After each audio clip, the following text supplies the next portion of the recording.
Grupo Arkham Fantasy, gente. Em um reino distante, um dos 4 guerreiros da luz vivia em tempos passos.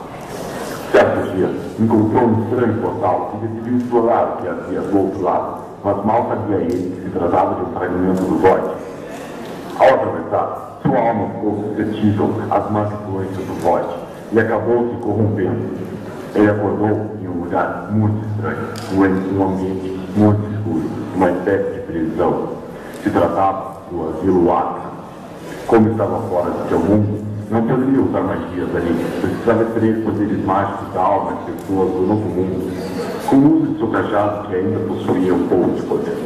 Ao entrar no asilo, ele encontra 3 vítimas de extrair magia o suficiente para ingressar nos efeitos do ambiente hostil.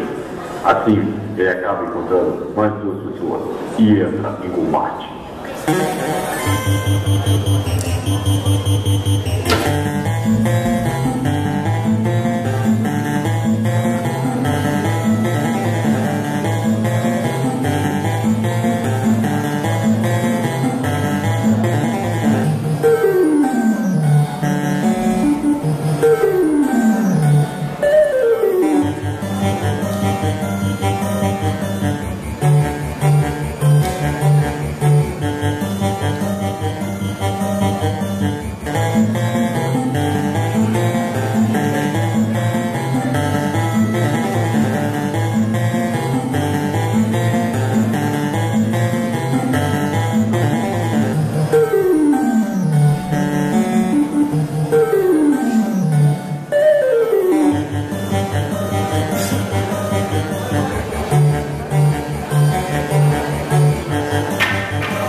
Então, depois desse trânsito combate, o mago superior perdeu